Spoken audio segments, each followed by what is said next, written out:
श्री राधा रमन लाल की जय। स्वाध्याय की इस श्रृंखला में आज हम महात्म का तृतीय अध्याय देखने जा रहे हैं। तो चलिए हम आज की इस सत्र को प्रारंभ करते हैं। अथ तृतीयोऽध्याय भक्ति के कष्ट की निवृत्ति। नारद उवाच ज्ञानयज्ञं करिष्यामि शुकशास्त्र कथोज्ज्वलम् भक्ति ज्ञान विरागाणां स्थापनार्थं प्रयत्नतः कुत्र कार्यो मया यज्ञ स्थलं तद्वाच्यताम् इह महिमा शुकशास्त्रस्य वक्तव्यो वीतपारगैः कियद्भिर्दिवसैः श्राव्या श्रीमद्भागवती कथा को विधिस्तत्र कर्तव्यो ममेदं ब्रुवतामितः। कुमारा ऊचुः शृणु नारद वक्ष्यामो विन्मार्य विवेकिने गंगाद्वार समीपे तु तटमानन्दनामकं नाना ऋषिगणैर्जुष्टं देवसिद्धिनिषेवितं नानातरुलताकीर्णं नवकोमलवालुकं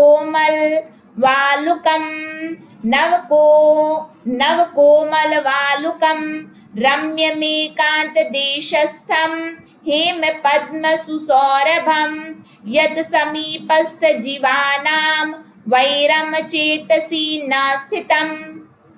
नारद जी ने कहा, नारद जी कहते हैं, अब मैं भक्ति ज्ञान और वैराग्य को स्थापित करने के लिए प्रयत्न पूर्वक श्री सुखदेव जी के कहे हुए भागवत शास्त्र की कथा द्वारा उज्जवल ज्ञान यज्ञ करूंगा। यह यज्ञ मुझे कहाँ करना चाहिए? आप इसके लिए कोई स्थान बता दीजिए। आप लोग वेद के पारगामी हैं। आप लोग वेद के पारगामी हैं, इसलिए मुझे इस शुक शास्त्र की महिमा सुनाइए।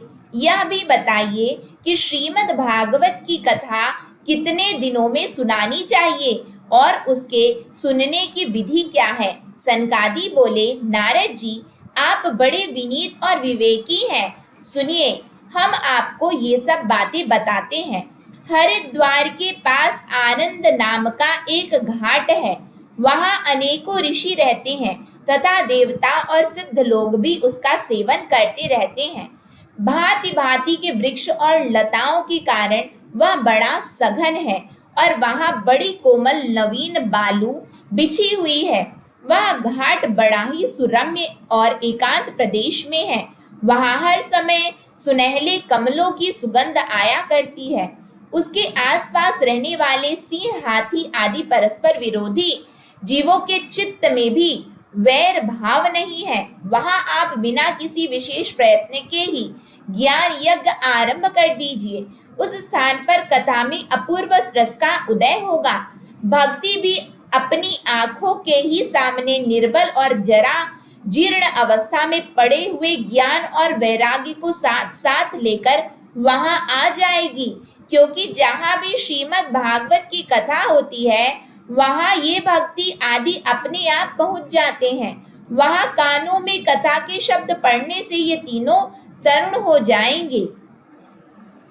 ज्ञान यज्ञस्त्वया तत्र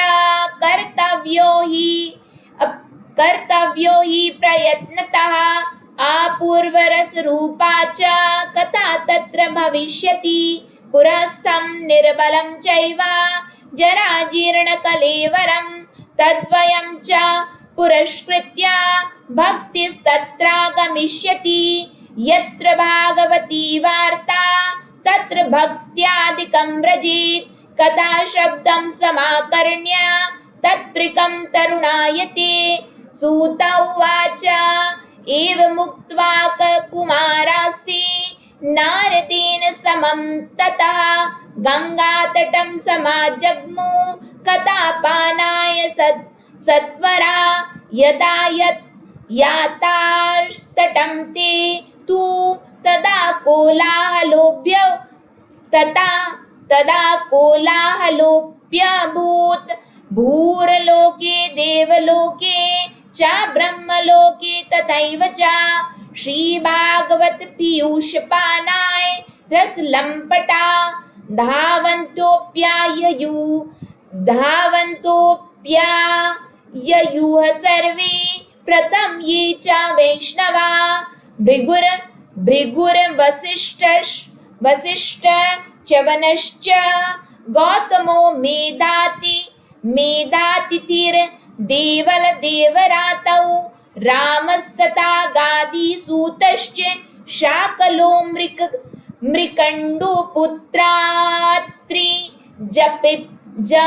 पिप्पलादाः योगेश्वरौ व्यासपराशरौ च छायाशुको जाजली जन्मुख्याः सर्वेऽप्यमी मुनिगणा सपुत्रशिष्याः स्वस्त्रीभिराययुर्ति प्रणयेन युक्ता वेदान्तानि च वेदाश्च मन्त्रास्तन्त्रा समूर्तयः 10 सप्तपुराणी 6 शास्त्राणि तथा ययुः गङ्गाद्या सरितस्त्रा पुष्करादि सरांसि च क्षेत्राणि च दिशा सर्वा दण्डकादवनानि च नगादयो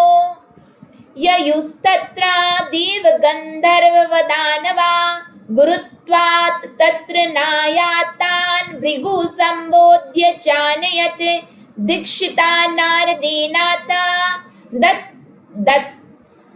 दत्तमासन्मुत्तमं कुमारा वन्दिता सर्वैर्निषेदुः कृष्ण तत्परा वैष्णवाश्च विरक्ताश्च न्यासिनो ब्रह्मचारिणः मुखभागे स्थितास्ते च तदग्रे नारदः स्थितः।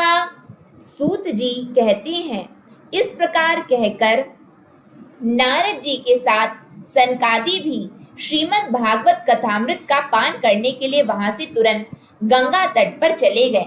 यहाँ पे श्री सूत जी सौनक जी को बताते हुए कह रहे हैं कि नारद जी के साथ गंगा तट पर और कौन गए? सनकादि गए। क्यों गए? क्योंकि वहां श्रीमद् भागवत कथा अमृत का पान करना है। जिस समय वे तट पर पहुंचे, भूलोक, देवलोक और ब्रह्मलोक सभी जगह इस कथा का हल्ला हो गया। जो जो भगवत कथा के रसिक विष्णु भक्त थे, वे सभी श्रीमद् भागवतामृत का पान करने के लिए सबसे आगे दौड़ दौड़ कर आने लगे। भृगु, वशिष्ठ, च्यवन, गौतम, मेधातिथि, देवल, देवरात, परशुराम, विश्वामित्र, शाकल, मार्कंडेय, दत्तात्रेय, पिप्पलाद, योगेश्वर, व्यास और पराशर, छायाशुक, जाजली और जुहनु आदि सभी प्रधान मुनिगण अपने अपने पुत्र, शिष्य और स्त्रियों समेत बड़े प्रेम से वहां आए। इनके सिवा वेद, वेदांत, उपनिषद, मंत्र, तंत्र, 17 पुराण और 6 शास्त्र भी मूर्तिमान होकर वहां उपस्थित हुए। गंगा आदि, यहाँ पे आप देख रहे हैं 17 पुराण आए हैं। क्यों 17 पुराण आए हैं? क्योंकि ये श्रीमद् भागवत महापुराण है, जो कि हमने सुना है 18 पुराण होते हैं। उन 18 पुराण में एक पुराण हम श्रीमद् भागवत महापुराण देख रहे हैं। इसीलिए श्रीमद् भागवत महापुराण को सुनने के लिए 17 पुराण आए हैं। 17 पुराण और 6 शास्त्र भी मूर्तिमान होकर वहां उपस्थित हुए। गंगा आदि नदियां, पुष्कर आदि सरोवर, कुरुक्षेत्र आदि समस्त क्षेत्र, सारी दिशाएं, दंडक आदि वन, हिमालय आदि पर्वत तथा देव, गंधर्व और दानव आदि सभी कथा सुनने चले आए।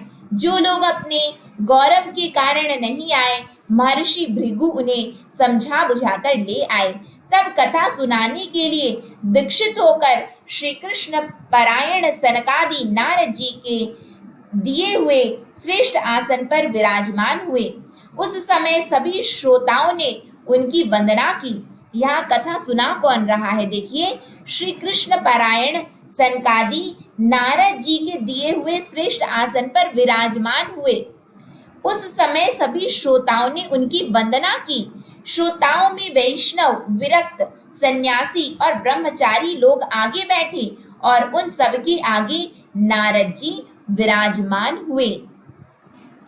एक भागे ऋषिगणास्तद्यन्यत्र दिवौकसः वेदोपनिषदोऽन्यत्र तीर्थान्यत्र श्रियोऽन्यतः। जय शब्दो नमः शब्दा शंख शब्दस्तथैव च चूर्णलाजा प्रसूनानां निक्षेप सुमहानभूत विमानानि समारुह्य कियन्तो देवनायका कल्पवृक्ष प्रसूनैस्तान् सर्वांस्तत्र समाकिरणे। सूत उवाच एवं तेषु वेकचित्तेषु श्रीमद्भागवतस्य च महात्म्यमुचिरे स्पष्टं नारदाय महात्मने कुमारा ऊचुः अथ ते वर्णयते स्माभिर्महिमा शुकशास्त्रजः यस्य श्रवणमात्रेण मुक्तिकरतले स्थिता सदाशिव्या श्रीमद्भागवती कथा यस्या श्रवणमात्रेण हरिश्चित्तं समाश्रयेत् ग्रन्थोऽष्टादशसहस्रो 12 स्कन्द संहितः परीक्षिच्छुक संवादः शृणु भागवतं च तथा तावत् संसार चक्रेऽस्मिन् भ्रमते ज्ञानतः पुमान् यावत् कर्णगता नास्ति शुकशास्त्र कथाशणम् किं श्रुतैर्बहुभिः शास्त्रैः पुराणैश्च भ्रमावहि एकं भागवतं शास्त्रं मुक्तिदानेन गर्जति कथा भागवत्स्यापि नित्यं भवति यद्गृहे तद्गृहं तीर्थरूपं हि वसतां पापनाशनम् अश्वमेध सहस्राणि वाजपेय शतानि च शुकशास्त्र कथायाश्च कलां नारहन्ति षोडशीं तावत् पापानि देहेऽस्मिन् निवसन्ति तपोधना यावन् श्रूयते सम्यक् श्रीमद्भागवतं नरै न गंगा न गया काशी पुष्करं न प्रयागकम् शुकशास्त्र कथायाश्च फलेन समतां नयेत। एक ओर ऋषिगण, एक ओर देवता और एक ओर वेद और उपनिषादी तथा एक ओर तीर्थ बैठे और दूसरी ओर स्त्रियां बैठी।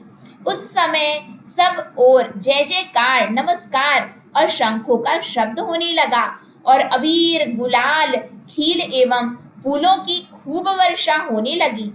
कोई देव श्रेष्ठ तो विमानों पर चढ़कर वहां बैठे हुए सब लोगों पर कल्प वृक्ष के पुष्पों की वर्षा करने लगे। सूत जी कहते हैं, इस प्रकार पूजा समाप्त होने पर जब सब लोग एकाग्रचित हो गए तब सनकादि ऋषि महात्मा नारद को श्रीमद् भागवत का महात्म्य स्पष्ट करके सुनाने लगे। सनकादि ने कहा, अब हम आपको इस भागवत शास्त्र की महिमा सुनाते हैं। इसके श्रवण मात्र से मुक्ति हाथ लग जाती है। श्रीमद् भागवत की कथा सदा सर्वदा सेवन आस्वादन करना चाहिए। श्रीमद् भागवत की कथा का सदा सर्वदा सेवन आस्वादन करना चाहिए। इसके श्रवण मात्र से श्री हरि हृदय में आविराजते हैं। इस ग्रंथ में 18,000 श्लोक और 12 स्कंद हैं तथा श्री सुखदेव और राजा परीक्षित का संवाद है। आप यह भागवत शास्त्र ध्यान देकर सुनिए। यह जीव तभी तक अज्ञानवश इस संसार चक्र में भटकता है जब तक क्षण भर के लिए भी कानों में इस शुक शास्त्र की कथा नहीं पड़ती। बहुत से शास्त्र और पुराण सुनने से क्या लाभ, इससे तो व्यर्थ का भ्रम बढ़ता है। मुक्ति देने के लिए तो एकमात्र भागवत शास्त्र ही गरज रहा है। जिस घर में नित्य प्रति श्रीमद् भागवत की कथा होती है वह तीर्थ रूप हो जाता है और जो लोग उसमें रहते हैं उसके सारे पाप नष्ट हो जाते हैं। हजारों अश्वमेध और सैकड़ों वाजपेयी यज्ञ इस शुक शास्त्र की कथा का 16वां अंश भी नहीं हो सकते। तपोधनो जब तक लोग अच्छी तरह श्रीमद् भागवत का श्रवण नहीं करते तभी तक उनके शरीर में पाप निवास करते हैं। यहाँ कितनी अच्छी बात सनकादि बता रहे हैं कि जब तक लोग अच्छी तरह, क्योंकि हम श्रवण तो अनेकों बार करते हैं लेकिन आवश्यकता है हमें अच्छी तरह श्रवण करने की, वो हृदयस्थ हो जाए, हमारे श्रीमद् भागवत कथा हमारे हृदय में विराजित हो जाए। तो अच्छी तरह यहाँ पे सनकादि जी क्या बता रहे हैं कि अच्छी तरह श्रीमद् भागवत का श्रवण नहीं करते। जब तक लोग अच्छी तरह श्रीमद् भागवत का श्रवण नहीं करते तभी तक उनके शरीर में पाप निवास करते हैं। फल की दृष्टि से शुक शास्त्र कथा की समता गंगा, गया, काशी, पुष्कर या प्रयाग कोई तीर्थ भी नहीं कर सकता। यहाँ पे हम आज के इस सत्र को यहीं पे विराम करते हैं। आगे के सत्र में हम अपने इस तृतीय अध्याय को आगे बढ़ाएंगे। तब तक के लिए आप सभी के पावन श्री चरणों में दंडवत प्रणाम। त्रुटियों के लिए क्षमा चाहती हूँ। श्री राधा रमन लाल की जय। श्री राधे।